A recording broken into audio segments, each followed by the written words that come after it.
Unti-unti nang ang dinagsa ng mga pasahero ngayong araw ang ilang bus terminal sa Cubao para makabiyahe pa uwi sa kani-kanilang probinsya.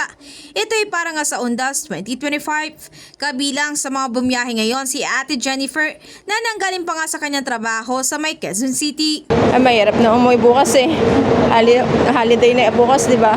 Mahirap na, marami na nasakay. Ngunit maliban kay Ate Jennifer, sinamantala rin ni Kuya Brian ang pagkakataong ito para makauwi sa Nueva Ecija at mabisita rin ang kanyang namayapang asawa nitong Abril dahil sa diabetes. Bilang pagtugon nga sa utos ng DOTR at maging LTFRB, makikita nyo dito sa aking likuran na close na ito kumpara dun sa dati na open pa at ngayon nga ay mas well ventilated na rin.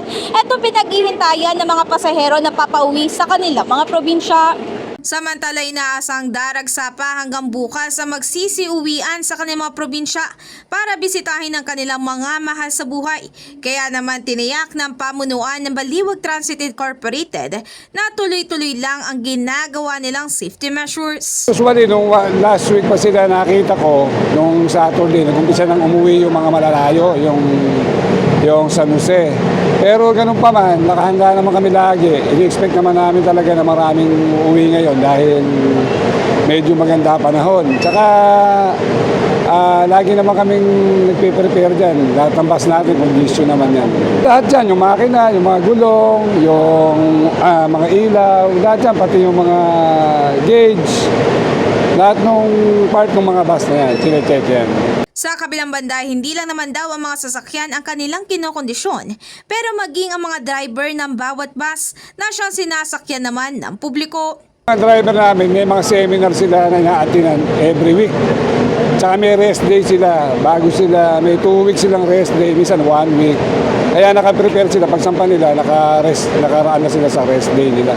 Ayon naman kay Kuya Brian de la Cruz bilang driver na siyang umahawak raw ng daang buhay ng kanyang mga pasahero, ay tiniyak naman din niyang nasa kondisyon siya palagi tuwing nagdadrive o bumabiyahe sa kalsada.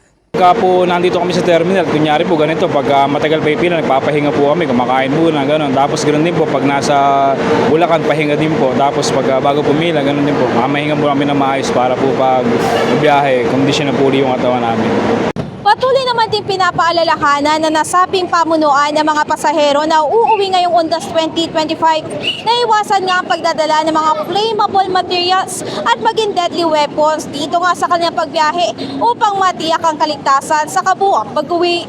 In the heart of changing lives, ako si Brigada Ann Cortas ng 105.1 Brigada News FM Manila, The Music News Authority.